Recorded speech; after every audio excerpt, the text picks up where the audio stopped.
Hello,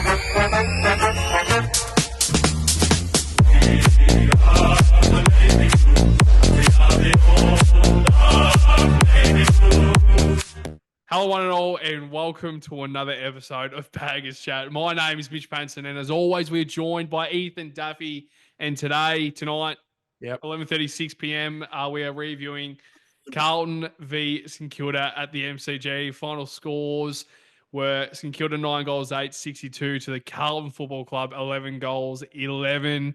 77 points, Duffy boy. Of course, you were there. Unfortunately, I had to fucking work, and I was pissed about it. But I think the way that I look at it is it was purely just a game that we kind of just take it, move on. Yep. Like, we got the 4 points, move on to next week. But first things first, mate, how are you? And your initial thoughts for that game? What do you think? Oh, it just one word. It was just, two. It was a grind, and it was just gutsy. I said it to you before we went on air. You play that team, they do not play proper football. They play the most negative brand of football. I don't care. I don't care if they won by 10 goals to Freo last week. I don't care. Freo broke down, and I said at halftime to my mum, I said, if we don't break down like Freo did and other teams that they've lost to St Kilda because of that game plan, we will lose if we break down. But if we don't, we'll win. And we stuck with them the whole time, Patto. They were waiting for us to falter. They were waiting for us to stop chasing. They were waiting for our defenders to stop smothering the ball and punching.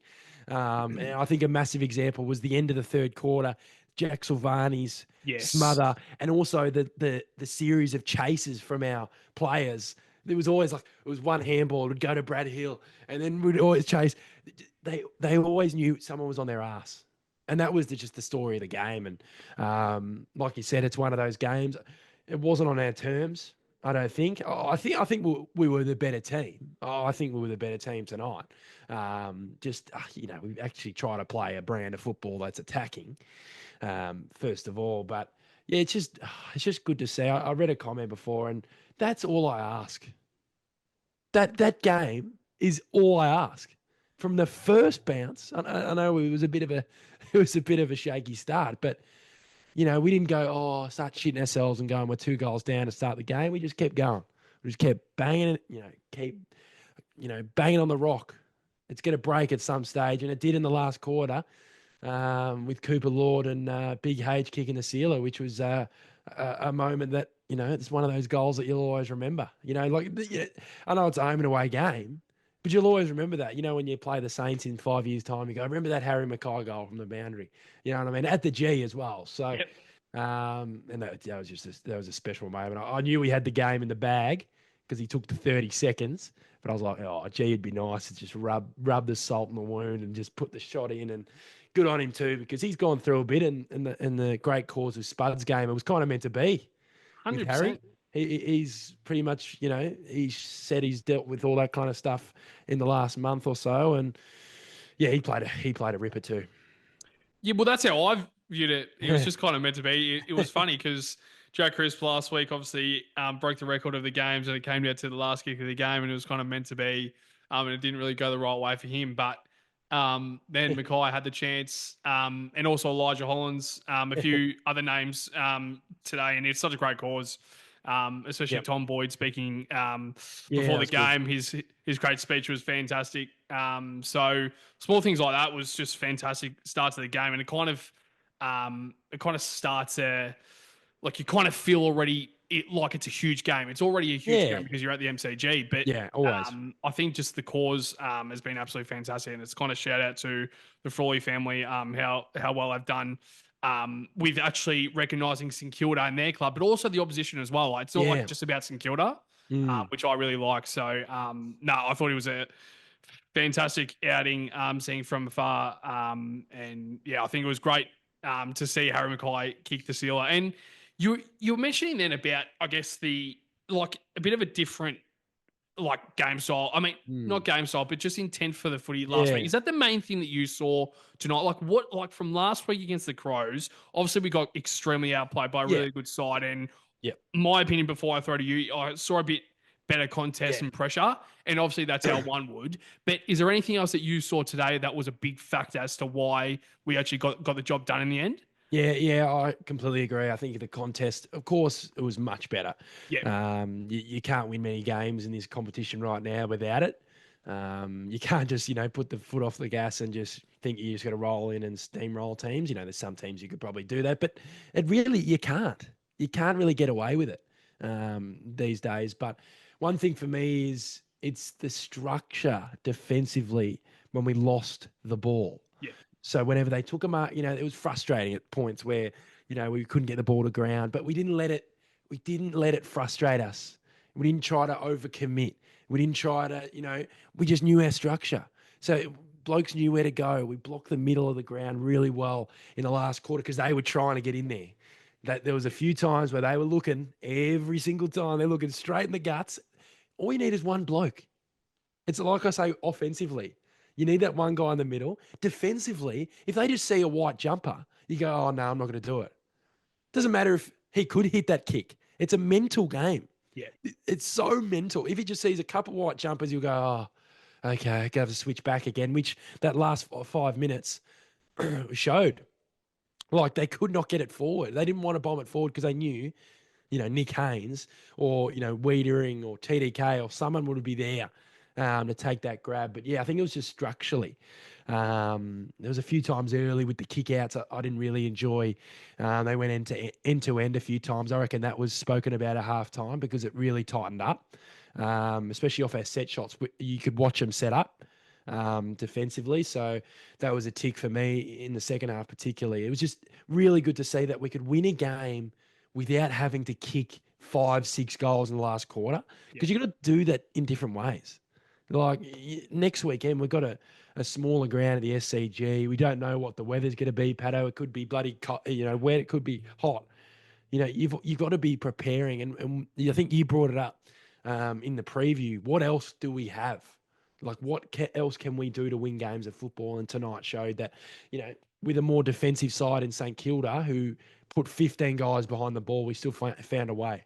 And we were mentioning last week when St Kilda got the job done against Fremantle. I think we even mentioned it in the preview show. And it was kind of more about if we were a St Kilda supporter, we would have been happy with that 4 points. But I think last week they were Fremantle was so shell shocked with the game style they were playing, and then they just didn't know what to do. And obviously Carlton would have looked purely at that game last week and probably expected the same thing. And before we started the episode, you mentioned obviously about how well Michael Voss coached, and obviously in the broadcast as well, the commentators were saying the exact same thing about this was a very well coached game by Michael Voss because it wasn't really down like there wasn't really any special players that really put the foot down and took the game apart. The probably only player was probably Harry Mackay. Let's be real. Yeah. That's probably the only player that really took the game by the scruff of the neck. But other than that, I think it was just probably the best Michael Voss coaching performance I've seen in a long time. I know that we've been, I guess, questioning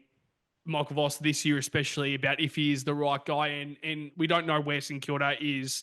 We don't know if they're a good side. We aren't too sure, and we love to go week by week. Yeah, and we only will go week by week. But I just think I'm looking at this game, and I think our mental toughness.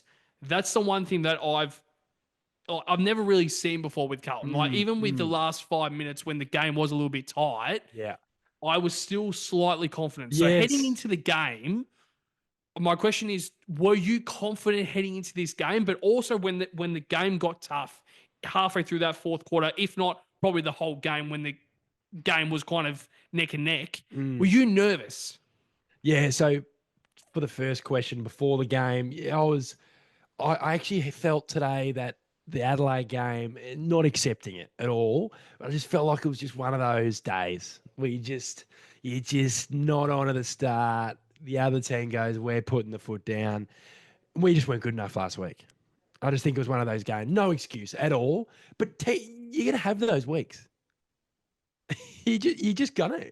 Brisbane lost by 60 to Collingwood a few weeks ago. Exactly, and they're flying Brisbane.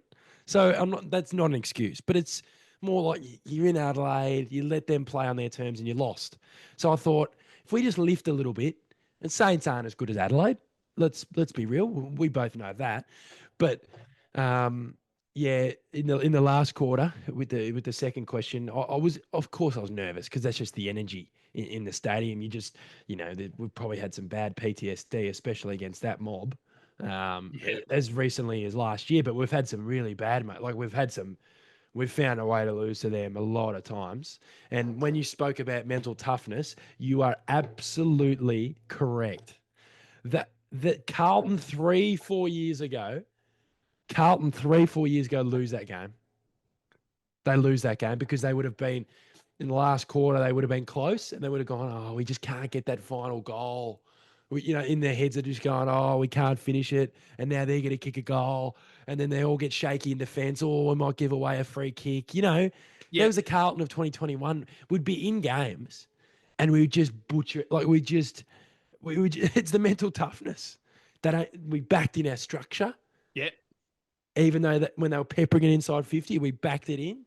There was blokes flying at balls, and that's just the football I love. That kind of desperate footy when blokes are jumping on top of bodies, and just that's what I love to see. And also the mental toughness of the last two goals as well. As soon as Cooper Lord got that ball, I was a bit, I was a bit like, oh, is it too far? Is it too far? But when he took the mark, he knew he was going for goal straight away. Mm. That's what I loved. He knew the moment was there. How many moments have we failed in the past? But like prior to 2023, probably prior to 2022, we still fucked up moments in 2022, to be honest. In that last month, like the Collingwood game should have sewed that up. Oh my god. Any of those games in the last month. The Melbourne game, right? When we lost that game with Cozzy kicking the winner. So moments like that, Patto, to stand up, you are the 20-year-old mid-season draft sub, Patto. And he goes, no, I'm going to go back and I'm going to take on the man on the mark, get an extra 5 meters, which is practice at training, and kicks the goal. And that was the big one. Obviously, Harry's was great, but that one was the one, I think. I think if he misses that, then St Kilda still have a sniff under a goal. But kicking that gave me a lot of confidence heading into the last, whatever it was it 6.5 or 5.5, whatever to go. Yeah, well, that goal, I don't know if you saw Cooper Lord when he kicked. I don't know who he kicked it to, but it was Charlie Curnow. Yes, yes. It was Curnow to Harry, and then Harry to Lord. Yep. So yep. Cooper Lord was the guy that kicked it to Curnow. Yeah. And Curnow obviously had to kick it to Mackay, and Mackay obviously had to hold himself. But if you look on the broadcast, I'll put it in the midi to make sure. Yeah, yeah. And the gut running of Cooper Lord great. is like, I literally saw him live. Yeah. And I'm like, oh shit, that's Lord. Okay. He's sprinting in. I'm like, probably not expecting him to get it because I think like Will White was like, it was Ollie Hollands. Ollie Hollands. Yeah, but he ran I think like the whole crowd's going, kick it to Ollie. Yeah. Kick it to Ollie, which he could have. Yeah. But yeah, like the perfect example. And then I think Will White was also free as well. And I was like, Will White's free, but then Harry Mackay, which is probably smart because also if he goes quick and misses the target, Saints are out. Yeah. So it was good for him to just kind of hold a little bit. And even Elijah Hollands, when he took that mark on the wing and just small things like that, composure, calm the fuck down. Like literally, there was one player in front of him. Him holding for 15 seconds, he was probably the last player on that line. Yeah. So everyone was in front of him. So that was just great. But yeah, more importantly about Lorden kicking that goal, just like he came on at the start of the second quarter because McGovern was obviously subbed out in quarter time, and the other injury we'll touch on is Lockie Cowan with a hamstring injury. He was subbed out at the end of the half time. So start of the third quarter, that's when he was subbed out. But Cooper Lord pretty much played a whole game, and when he's been given the opportunity to play a whole game, he's been fantastic. And seriously, I think he has evolved so much, not just as a midfielder, actually impacting the contest. Like if he's playing that mid forward role, I'm happy for him to do that. And I Yeah. feel like he almost has to play a full game. So heading into next week with a few injuries, do you Yeah. see him getting that full game? Yeah, I think so. I think so. And I think I need one more. Well, I was speaking about the midfield mix. It probably hurt because we had to put Chera in defence. That's why we probably had to play Motlop in the middle, and that's fine. Like you don't have Fogarty as well in there, which I think he had a hamstring awareness. Hopefully he's back next week. But yeah, I think we almost need that one more just mid, just a pure mid to just go through there. Just not always like you said. I like him playing up that half forward, but just to go in there when it might be instead of Cripps, Hewitt, Motlop, you go Lord instead of Motlop. You know what I mean? You got three guys who are pure mids, not having a go at Jesse, but I'd rather him impacting the ball in front of the ball. So, yeah, it's Cooper Lord, man. And to be able to go, like you said, with the gut running, to do that, but also to have the mental thing going, I'm ready to get the ball in a clutch moment. Like a lot of players shirk it and they go, no, I don't want the moment. He wouldn't. Players to go, oh, nah, we'll leave it to Harry and Charlie to win us the game. You know what I mean? Like he just went, okay, I'll stand here 40 meters out from goal and go, I'm ready for the ball if he gives it to me. Yeah. Like that takes a lot of guts as well. Doesn't matter what level of footy. You see a lot of guys go, oh, no, we're up by 3. I don't want to take the shot because I might miss. He was confident and since he's come in to the team, he's just had that kind of just, no wonder why he got picked up. He's very confident about his ability. Yes, he is. Which just makes it a lot easier. A lot of these guys are. You have to be to play at this level. And to play well at this level, you've got to be confident.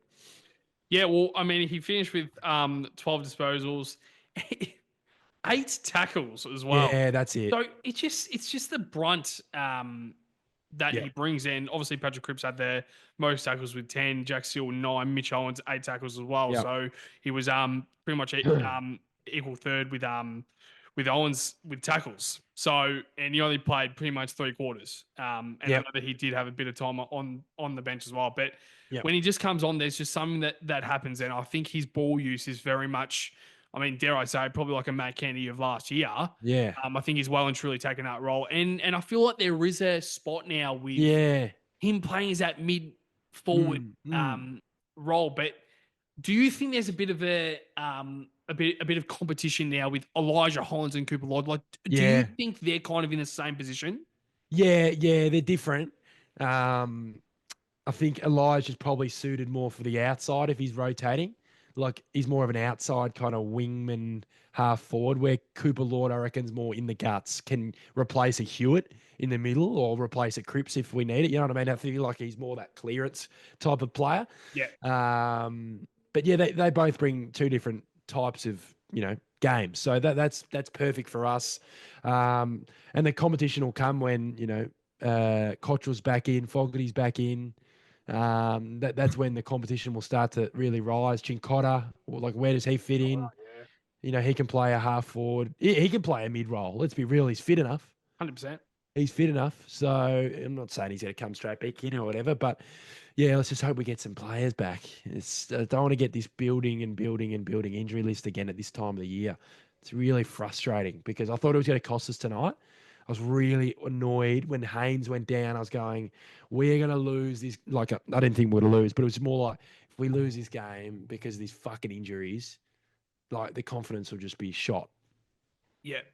You're absolutely spot on with it. And when you said about Jesse Motlop, with him playing a bit of midfield time, obviously we've had a bit of conversation about this, and I know I'm not a fan of it at all. I don't know why he is the option to go in there. Yeah. Even when Lockie Fogarty was playing, he wasn't being really exposed to that midfield time, which I actually kind of liked in that 2023 season when he was kind of in that midfield and getting that 15 to 20 touches. I think, I'm not too sure what the whole reason is with Jesse Motlop playing in the midfield. And I think his fourth call was very much good moments. Like I think he had a lot of great moments, which is great to see. But once again, there's just something about Motlop. He's not. I mean, we literally said last week. We both said that we will probably drop him. And if Fogarty, like, it would be interesting if Fogarty was playing tonight. What would happen with Motlop? Because I don't think he would have played. But there obviously is something that Michael loves about him. A bit like Cottrell as well. There were Yeah, yeah. people asking for Cottrell's head a few weeks ago, but now that he's injured, people are realizing how important he is. Yes. But so, do you think this is, I guess, like an asset or like a point of difference moving forward with Jesse Mollop in the midfield, or do you think it's kind of just a one-off at the moment until we kind of sort out, like maybe give Cooper Lord a full game and he can play those midfield minutes that Jesse Mollop's getting right now? Yeah, it's interesting because we've done it the last 3 weeks. I first noticed it in the Geelong game. He had a few centre bounce attendances, and obviously he's put the size on in the off season. It's just, yeah, I just think he's just out of form at the moment. I'd love to see him in form in the middle because he can play. We know he can. You know, when he gets the ball and he's getting it high up the ground, I feel like we are a better side when he is getting the ball high up the ground. He's hitting those 45s because he can. He's that little fella. He's got those little, like Bobby Hill for Yeah, Collingwood. Last night, I was watching that game going, when he gets the ball 70, 80 metres out, more often than not, it's leading to a shot on goal. And that's, I think that's what they're thinking with Motlop, and that's why they're pursuing that kind of midfield role. Yeah, well, I completely agree, and that's why I think with Motlop it is a bit interesting because I know that I saw it round one. Yeah. Like it obviously was something with Motlop moving into the midfield. That was something that I saw. Yeah. Like literally round one, and I don't know if we were kind of a little bit arrogant then in trying to see a few guys go through there when we were up and about against Richmond, and obviously we ended up losing in the end, but. I don't know if that was something that because we didn't really see that in the preseason by memory. I don't remember seeing that. But yeah, it's something that I don't think I would like, but I also don't mind it for a bit of a point of difference. But as you said, if he moves up the ground, I think that's when he can be instrumental to like that high half forward rather than a mid. Yeah, yeah. And then that's what, like literally Bobby Hill is exactly the type of role I want him to play. But I guess, Daffy Boy, let's now move on to a bit of stats that I'm kind of seeing right now. And I think our contest impression was obviously very, very good tonight. But I guess trying to look through some things now. How did you find the ruck battle with Tom DeConning and Rowan Marshall? Oh, it was a good battle. It was a good battle. I think it was a split. It was just 50-50, just two. You just see two big bodies just going at it. Like they didn't dominate each other.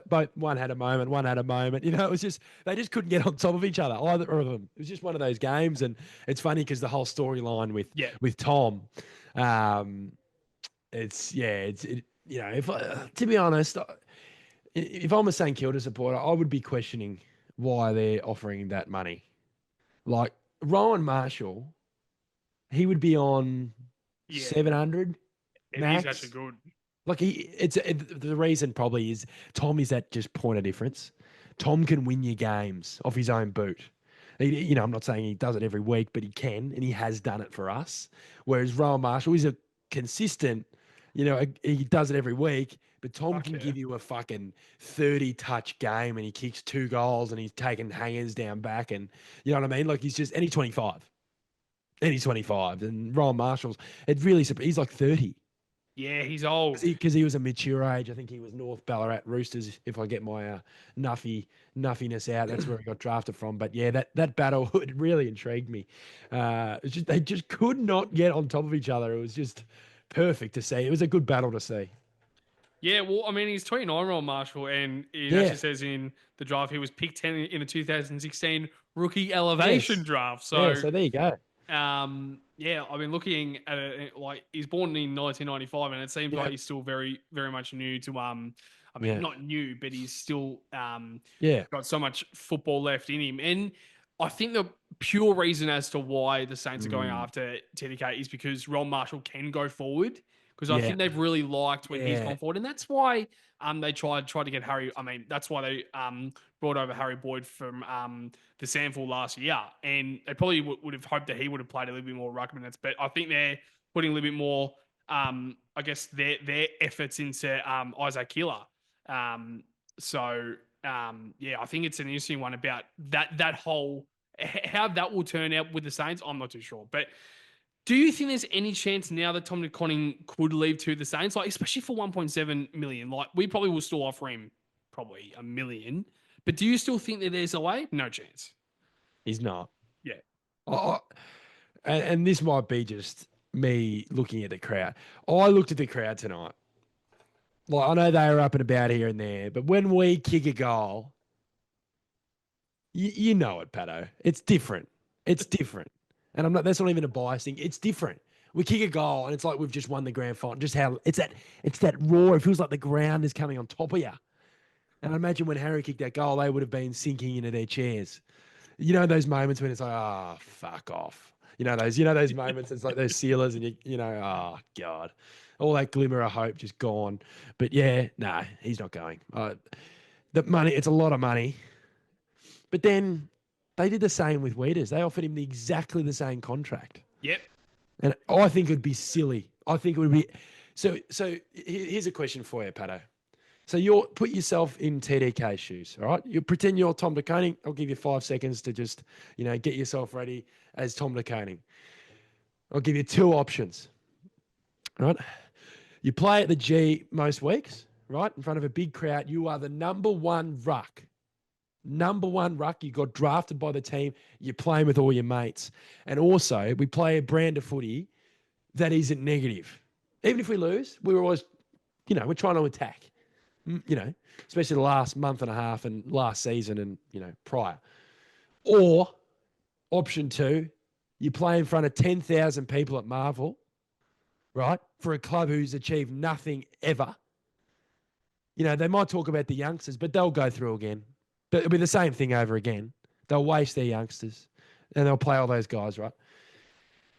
And play that negative brand of football, of 58 guys behind the ball. Like, what would you rather? I know the 800K is probably, the extra is big, but then you get to a point where you're probably going to be getting 1.1 at Carlton and you stay where you are and everyone loves you. What's your thoughts? Because you've literally just answered the question. Yeah. It's very, very obvious to me, and I know what I would be taking every single day of the week, because it's not like we're offering him 500K. No. We're offering him like one biggest contract in the history of Carlton. Yeah, I'm hearing. Yep. No one's been paid 1.1 or 1.2. Yeah, because I know that the last news was 1, but it probably will go up to 1.1, 1.2. Yeah. And I was just quickly looking at his game. He still had 21 and won the hitouts. Oh, yeah. But so out of those two, though, who do you think got the better? I don't know. I mean, I would say probably Tom De Koning. But I know that Marshall had a lot of good moments as well. Yeah, I think aerially Marshall was probably better. He took some big marks defensively. He took that big one up forward as well. He ended up missing the set shot. But I think they beat each other in different aspects of the game. But I think you're right. I think, the winning team often has the better player. So I think he was the better. Yep, exactly right. And also with the midfield battle, Daffy Boy, and how do you see that?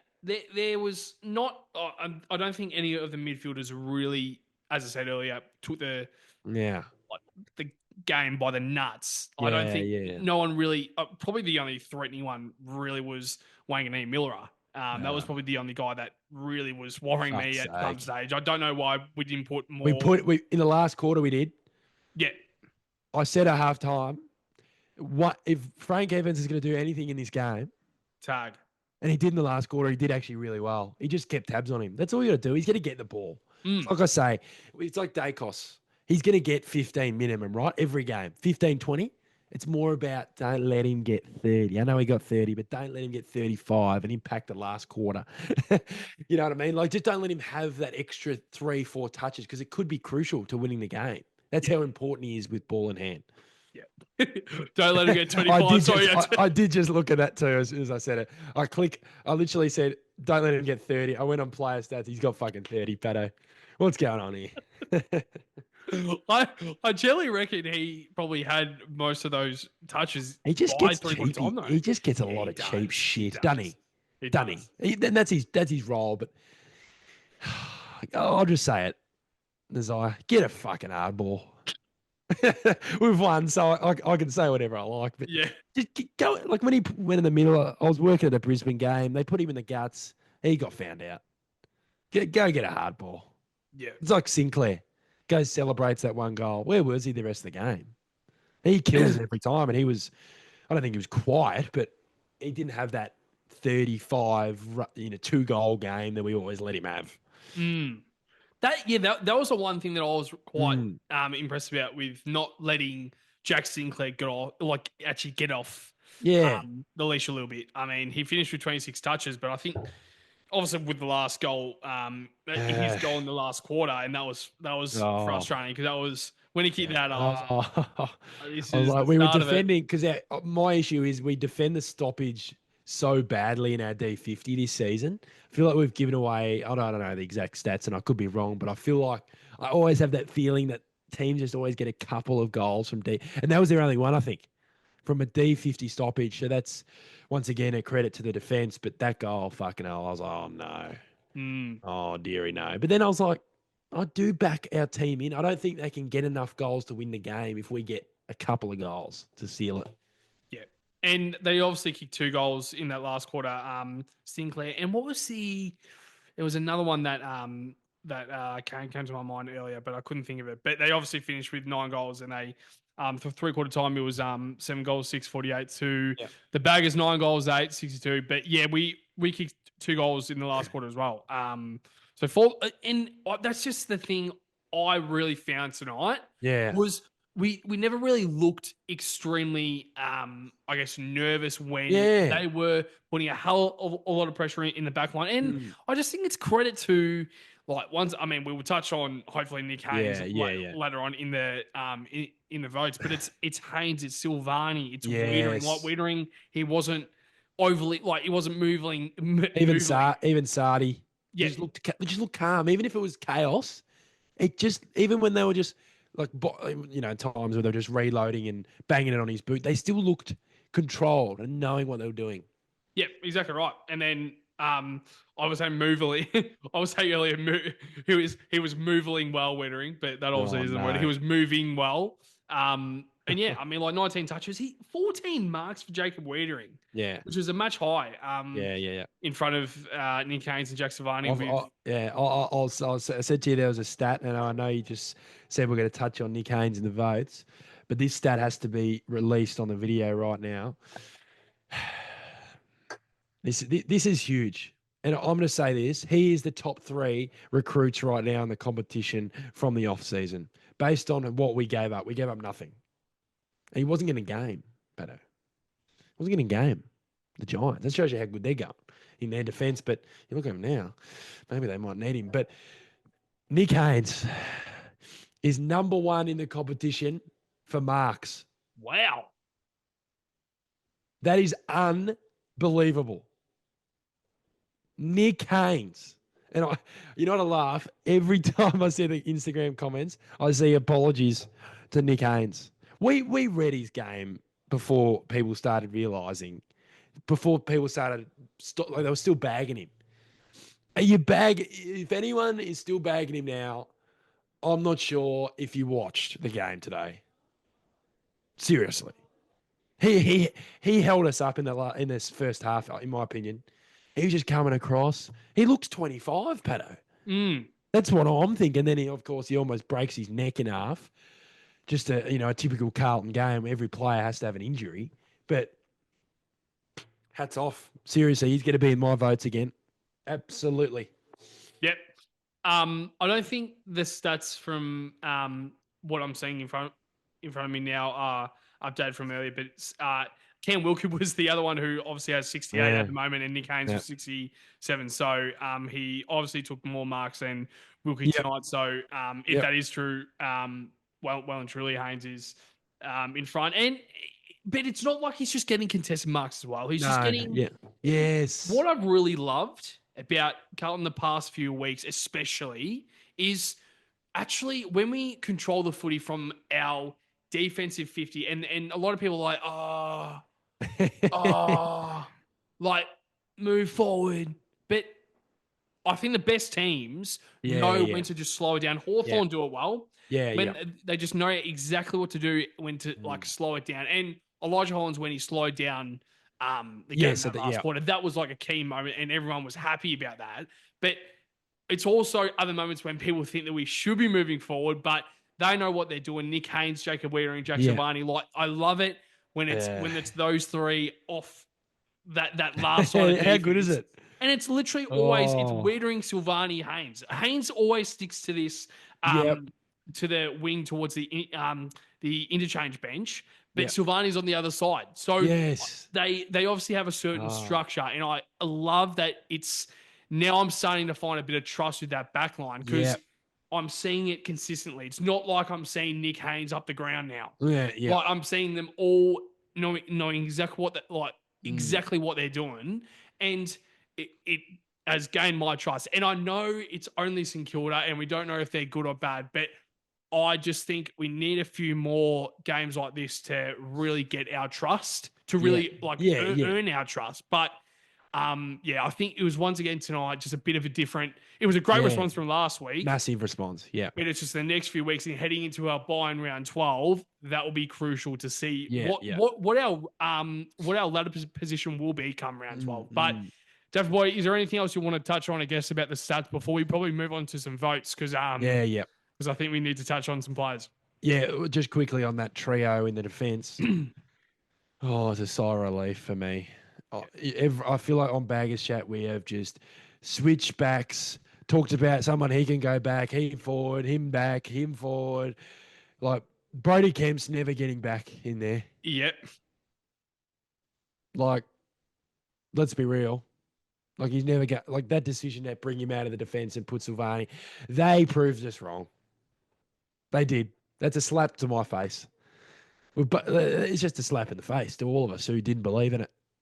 We've almost got to believe in it. And Silvani, man, my God, like, seriously. Like, and the thing, the one negative I have is his value is going to be going up. We're going to have to pay him more. Yeah, I know. It's like, fuck. Why didn't we give him 4 years last year on $400K a year? But yeah, I think he'll be on. He wants 600, so I think he will be getting that payment because I think he's too crucial now, and that'll change the whole look on, Brody Kemp's future. I know he re-signed, but there's other guys in there. But yeah, like you said with the three, it's like, okay, I'm rocking up next week to Sydney, pending injuries and fitness. Going, okay, that's my defence. Who cares who the other team is? Doesn't matter if they have 50 tall forwards. Doesn't matter if they have Buddy Franklin. Doesn't matter if they have Gary Ablett Senior. Those three are playing in my defence. And the rest can sort it out. Sardi probably can be included in that defensive group. I thought he was good tonight. Just like that moment where they kicked it forward, a half forward, and he goes back and he just taps it, just disrupts it, Patto. Doesn't let them easy. Carlton of old will just fail, and then Saints would run in an open goal, and we'll be all sitting there going, what the fuck? So, yeah, shout out to the defence, and it's just a relief. Do you think, I know that this is extremely outlandish and I don't think I believe it right now, but do you think right now Jack Silvani is in serious considerations to make that not only the All-Australian squad of 40, but seriously, like, yeah, it's not like he's being kind of under the radar. He's actually being rated as one of the best key defenders in the competition right now and probably the most informed. And it shows tonight why he's so important. Yeah, yeah. Do you honestly think there is a chance that we could see him not only in the 40, but seriously push towards the All-Australian team at the end of the year? Yeah, I hope so. I think a goal for him maybe is the squad, because I know our history with defenders getting jackets is pretty unbelievable. But yeah, I'm just really happy for him. He's got his body right. I know he had that hand issue. He had the glove on today. Clearly playing still with some sort of injury.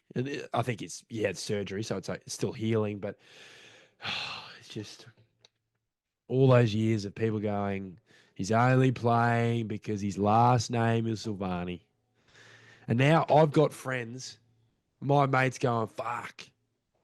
Like he's the real deal, Patto. He, like you said, he's not just underrated, cult hero, pressure type player like he was. He's taking grabs like he's a consistent defender over the last 5-6 years. So, it was a good find. It's good. We didn't have to go to the fucking trade table next season going, we need a defender. Yeah. We've got those 3 guys, and Haynes probably plugs a hole for the next, fingers crossed, probably next 3 seasons. He's in great shape at the moment. I know he's had issues with his body at the Giants, so touch wood, it's okay. But if he's very fit, so I think he can last the next 2-3 years and hopefully build up a Harry O'Farrell. Yeah. God, that's another name that we are just extremely excited about. Just let him develop. Yep. And probably, I mean, Wiedering will play many more years than same as Silvani. They were obviously both drafted in the same year, but we know that probably Haynes 2 to 3 years. Let's be real, but could play 4, could play 5 more seasons. But to have those 3 names in front of a guy like Harry O'Farrell, and he's been looking fantastic in the VFL. Yeah. But if you have him just develop in the this season, next year, and then probably 3rd or 4th season, if he can get into this side and actually earn his stripes, which I know he will. I'm very much excited. But before we do move on to the votes, boy, you mentioned there about the contracts as well. There might be some players who might be unlucky at the end of the year. Another name is Mitch McGovern. Another name is Zach Williams. There's guys that we will get to later on in the season. For guys like Jack Silvani that might need to, we need to keep Jack Silvani, and his value probably goes up, and there will be clubs coming straight at him. There's already clubs now. There's guys like Sam Walsh as well. There's just talks. And I feel like guys like McGovern and Zach Williams really need to now lift to really earn their contract. And it's just small things like that I'm really excited about, because now there is a bit of pressure if you don't perform. And I'm not saying McGovern's not performing, and I'm not saying Williams isn't performing. I think you're right. I think Gov probably deserves a deal. I think he's proven over the last 3-4 years that he has found consistency in seasons. Whereas I think Zach Williams is one of those guys where you go, ooh, what's his position? He's on a 900K a year, 800K a year. Is it, unless he goes on a really cut tight deal and you're paying him 400, a season for 2, and you go, okay, we'll take that. Otherwise, you might have to be offloaded, unfortunately. Yep, exactly right, Dave Boy. Let's now move on to the votes, mate. Obviously, after a win, it is very tough to get. Yep. These names down to 3. I'm just looking at the stats now, and as I said earlier, there wasn't really a player that well and truly took the game by the scruff of their neck. And you can mention like George Hewitt, he was well and truly solid, 26 touches. Yeah, he was good. 26 touches. Jackson Pins with 22 touches and a goal. Sam Walsh lifted it in that second half. Yeah, he was good. Tom DeConning as well had a very good matchup with Royal Marshall. And even Charlie Kerner looked back in the form with his 3 goals. Mackay as well. And our favourite, one of the Baggage Chat's favourite, Lewis Young, kicking 2 goals. And he's one of those guys that do we quickly want to touch on him, because I think all I'm going to say is plays his role. Mm-hmm. He plays forward, kicks 2 goals. Oh, sorry, mate, you're going to have to go down back because Gub's injured. Yep. Goes down back, plays a role. That's what good teams do. Yeah. They have those guys. And it's not ideal that he has to go back forward, but that's his role. That's what he's getting paid for, Patto. So, and he's done it all year. Let's be real. Since he's come in, he's been great. And just to touch on Walsh, when he took on 5 of those Saints players, baby. Oh, he's back. He's back in a big way. He's got space. He's hitting targets. He's not doing the bash and crash. It's just put your best players out there. It's like Wanganeen Miller. He's got space. Let him fucking run. Errol Goulden. Don't put him in the guts. Put him on the wing. Let him have space, because when they have space, they make teams pay. And he made St Kilda pay when he took about 6 of them on, and the whole crowd it was just a good moment. It was just like every move. It was it was just, and then he obviously laced out. I think was it Harry, or he did lace out Harry. Yeah. So no, it was fantastic. Yeah, and that's also a good kind of comparison about Errol Goulden. I think with Walshy, you probably would expect him when he's playing in the middle, probably to get to get 30 or 35 Yeah, touches. yeah. He finished with 21 touches tonight. And I think his impact with those 21 touches means so much more than what he has had in the past Yeah. when he's had 30 or 35 touches. I think against Collingwood, that was probably the first game where he did have a little bit more space. But even against Richmond, Hawthorn, and the Dogs, he was still getting a bit of the footy, probably 25 to 30 touches, probably was the average.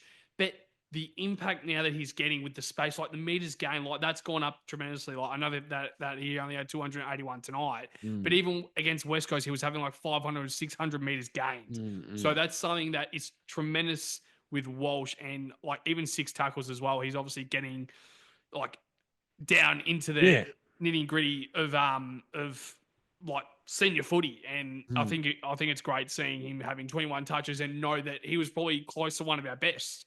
And it's quite unusual to see Walsh having 21 touches and impact the game like he did tonight. So shout out to Walshy. But Dave Boy, let's now move on to the votes.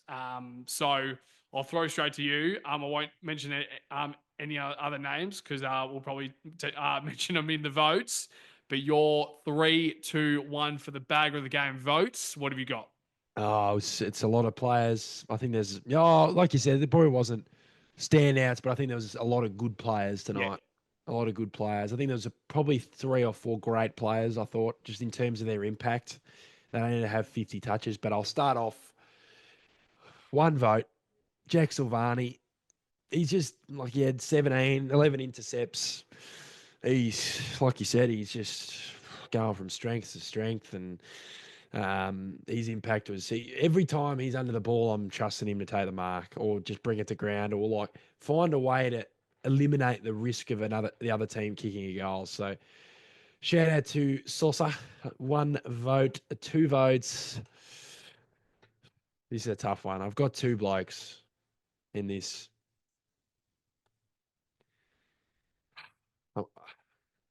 2 votes.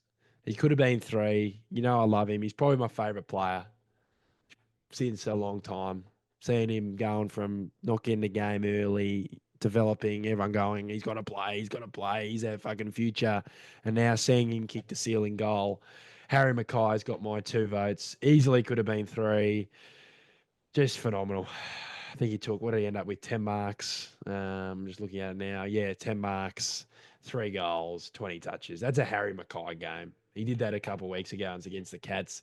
He didn't have the opportunity against the Crows. We just didn't have any sort of movement or any sort of run. That it wasn't a key forwards game last week for us, particularly when you're not getting the ball very often in dangerous parts of the ground, Patto. But 3 votes. He's going to be up there in the bagger of the year at the moment. Yeah. I think he's got votes the last 3 weeks. Yep. I think his first one, we gave him 1s, and now we're giving him 3s, and it's Nick Haynes. My golly. We spoke about him before, and I won't touch on him too much now, but he's on peanuts, Patto. He's on a 2-year deal on absolute peanuts. And we said it when we signed him. He's more of a stopgap. He's giving us a couple years to look for another guy, whether it's through the free agency, through trade period, or just pure development from the draft table or with O'Farrell or whatever, whoever it could be. So shout out to Hainsey, and I just love, he's becoming one of my favourites. He just flies at the ball anytime, and he's just desperate. There's a couple of efforts on the wing, like just one-on-ones. He doesn't lose. He doesn't want to lose. That's what I love. Yep, spot on. He hit the nail on the head there, definitely, as you always do. But I'll give you a bit of a spoiler. I'll have the exact same names. I think you said it well, where I think pretty much every single player on the ground tonight kind of like was very, very good. There was probably 3 names that were great, and I think these were probably the 3 names, and it's obviously Silvani, Haynes, and Mackay. But 1 vote, I'm going Jack Silvani, but 2 votes, I'm going to give it to Nick Haynes, and 3 votes, Harry Mackay. I think probably up until that last goal, I probably had it the other way around, where I probably had Nick Haynes 3, Silvani 2, Mackay 1, but Mackay kicking that sealer, like just for him to just go back settle the crowd, settle the nerves. And Yeah. it was so great to see him just now have that confidence. And Yeah. he's had it ever since the Brisbane game in 2024, at the start of the year when he kicked the game winner. Yeah. And then even when he kicked that goal when it was directly in front today, Yes. Yes. and there was a lot of crowd, like the gee, crowd was like, getting into him. we're all nervous when he was taking that kick. Of That's course. just what anyone kicking. I always think those close lines. Like, we have bad PTSD. We have bad, not just him, but just, you know what I mean. We've those moments, Patto. Just take it. Just take the fucking moment. Kick the goal. And yeah, like the players as well, actually getting into him, and I think it was great to see him, and he was kind of smiling as well, like when he kind of was lining up, and he just went back and he absolutely flushed it as well. Like every single set shot that he's having now, he's pretty much flushing it, and he's I think the way that his technique now is, it's fantastic, and it just looks so technically fluent. I just think it's great, and it's a shout out to Harry Mackay, and obviously he's gone through a bit this year. And I think moments like tonight and him standing up against the Cats as well a few weeks ago, I just think it's an absolute credit to him, and shout out to Mackay in such a special game like Spud's game. But Dave Boy, before we wrap up the review episode, is there anything else you would like to touch on before we spend a few days celebrating this game, but move on very swiftly to the Swans next week? Yeah, it's going to be a good, nice, chill weekend. Just soaking in the all the content, whether it's through work or through just watching Fox or whatever. It's always good on a Friday night. Everyone's watching. Everyone knows your team won. No one's giving me shit on the messages. You know, like usual, Patto. I'm sure you've got always pop their head in and go, oh, what about the Blues? You know, you can shove that up your ass. And just a final word, Ross Lyon made some comments a couple of weeks ago. The Blues made their bed and lied in it in terms of us picking Voss over him. Come on, Ross. Ross, I'm not calling him Ross the boss. I'm calling him Ross the fucking loss. Come on. You just don't talk. This is a long season. We both know it. We lost the Richmond game and everyone was throwing everything without the bath water. Just take a deep breath. Next week's another challenge. Enjoy it. I don't want to see anyone going, but Chera's boot fell off on the kick in the first quarter, which it did, which was funny enough. But there's obviously going to be negatives. But come on. How bad was last week? We didn't have anything to talk about. It was just a bit of a numb feeling. Let's enjoy it. We hate the Saints. We do. We all secretly do. Yeah, I just know it. We do. There's a bit of a rivalry between us two. Just a little bit. They don't like us. You can sense it in the crowd. But anyway, great win. My voice is cooked, and we'll be seeing you for the preview, Patto. Yep, man. I'm just so glad that I didn't have to hear that chick yell out, "No, no!" No, she'll be tucked up in bed by 10:30, I'd imagine. with Ross. No. In terms of Ross the boss. He was saying, made his bed and lied in it. In terms of that, he can go lay in his fucking bed and enjoy bottom six. Yep, spot on.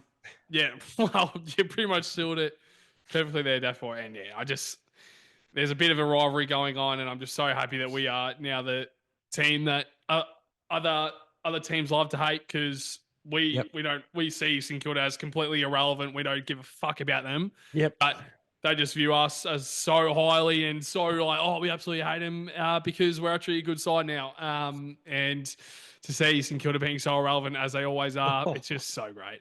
And it's just so great saying it after the review episode. I wouldn't be going near it if it was a preview. No. Like the Tigers game. Oh my God, when I was fucking ripping him to him. But once again, absolutely fantastic game tonight by the Baggers. I think it was something that we very much needed from last week. But now it's just heading into next week against the Swans, week after against the Giants. Yep. And obviously, the bye in round 12. So there's pretty much 2 more games left until the bye. So let's try and make sure we make the most of it. But to every single Blue Bagger out there, make sure to like, comment, and subscribe on our YouTube channel, whether it's on our YouTube channel. But make sure to like, comment, and subscribe. But also make sure to check out our socials, whether it's Instagram, TikTok, Facebook, LinkedIn as well. There's a few others out there. But also make sure to check out our podcast platforms, whether it's Spotify, Apple Music, Amazon Music. There's a few others out there, Daffy Boy. But to you, Daffy Boy, it's been an absolute pleasure and so great reviewing a win as always. But to every single blue bagger out there. Yep. The baggers. Come on.